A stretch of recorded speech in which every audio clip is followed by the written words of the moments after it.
Good evening. Welcome to the latest special edition of Last Bell Boxing. This evening we're joined by the legend Michael Sprott. Mike, thanks for joining us, fella. Yeah. Thank you for having me on your show. Yeah, I really appreciate it, mate. And good evening. Welcome to the latest live edition of Last Bell Boxing. The latest recording today is with Paul Smith, the legend that is from Liverpool. Paul, thanks for giving us your time, fella. Good evening. Good evening. You okay? Yeah, sound fella. And we've also got to Last Bell Boxing. We are joined today by Mr. Roberto Diaz, a legend that is. Good evening, Roberto. Good evening. Sorry keeping you all late up so late, but all the best to everybody listening, all the friends out there in the UK. Until Lethal Lee Wood has his world title fight, it's an absolute pleasure to bring him on. How's it going, Lee? All good, thanks. All good. I'm excited. I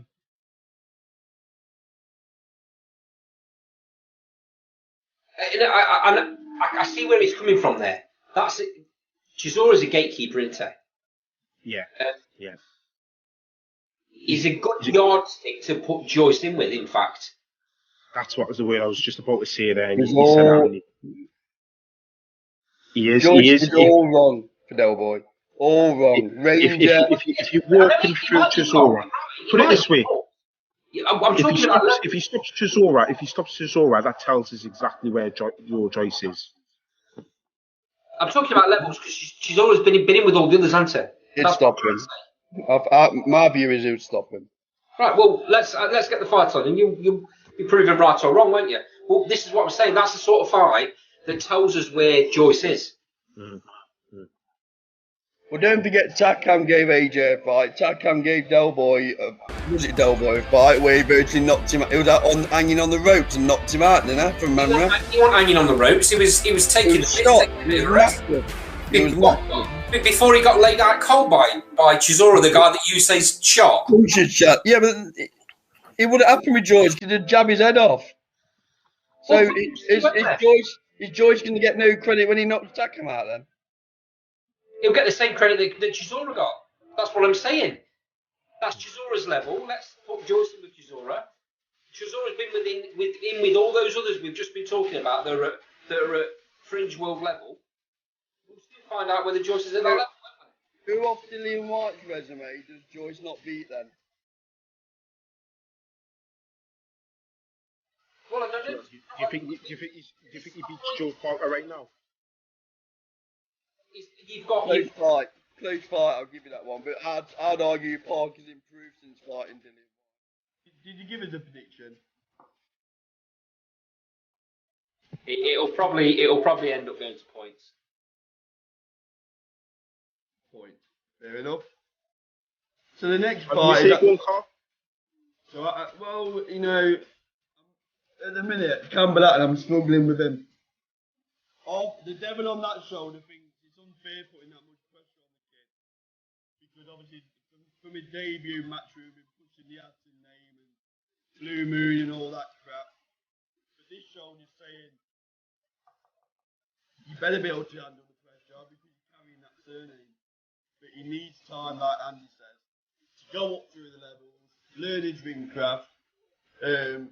And I agree with, I don't often agree with Andy, but I do leave the kid alone as much as you can to learn his trade. Do you think his dad's made a mistake here? What do you mean?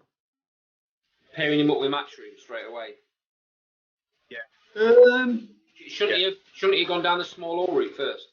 Yeah, I think he should have done. He should have probably gone with somebody like Pat Barrett or Steve Goodwin. Probably built him up on just like what they've done with Alfred Barrett and Lyndon Arthur. Build him up because that's where you can make your mistakes without the prying eyes. The problem is,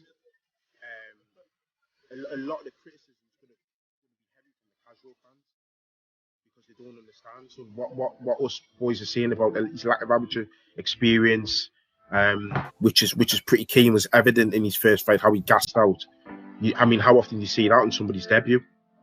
But you can get away with making those mistakes on small horse shows. Yeah. And then by the time he's Yeah, but by the time you get to 15 fights, then you can see okay, because you probably challenge for a Central Area title by then, and then you can see okay, he's ready to come on to the match and he can handle it better. So what I would say is, from the commercial side of boxing, it's a business at the end of the day. If Matchroom there offering you a contract, I know Ricky Hatton said he hasn't got to box financially, blah blah blah. But you're going to much rather start your career on a Matchroom contract rather than going through the small halls. I get that, mate. I understand the commercial side of it, but that commercial side of it's not going to stay there very long if he gets sparked out. And it's not the best for his education. Yeah, but there is ways. Yeah, but what I'd argue again is he can matchmaking very cleverly, partner. Eddie has been here, done it for so he can bring them fighters. I get that. But look, I get that, but look at the mistakes they've made recently. It's not a perfect science. Matchmaking is not a perfect science. It's not on small hall. Josh, Ben, what do you think? He can make mistakes, and it doesn't matter as much. It's not the spotlight's not on him. Then Matchroom, say he got beat in a small hall show, then Matchroom will want to know him if his record starts looking shite. Hold on. If he gets beat once in a small hall show, and you say he has 15 fights, he gets beat once, Matchroom is still going to take him. But if he gets beat once on a Matchroom show, they're not going to just drop him though. Yeah, to be honest, I think that they could be. Hang on, you two, because you've had your fair share. Let's bring Josh and their Ben into it. See, all I'm thinking is you're saying like the one route he should have gone. I think most boxers though, like you ask Campbell, he's taking Matchroom because he's got the confidence to hold his career all the way through. I think as a boxer, not many boxers, well, all boxers go in with the confidence they're going to win, don't they? I think so. If you asked him and said, should you have done the small hall first, he'd be like, no, because I can do this route. I do think you've got to think about where his confidence is, whether he'd agree or disagree as well. The problem is, though, the problem with that, mate, is where's he getting his confidence from? He's had no amateur career. It's not like his dad. His dad had a stellar amateur career before he went into the pro game, and he hit the ground running in the pro game, which is why he ended up as good as he was. Pie in the sky. If you ask any boxer, would you rather go the Matchroom route or the small hall route? There's only one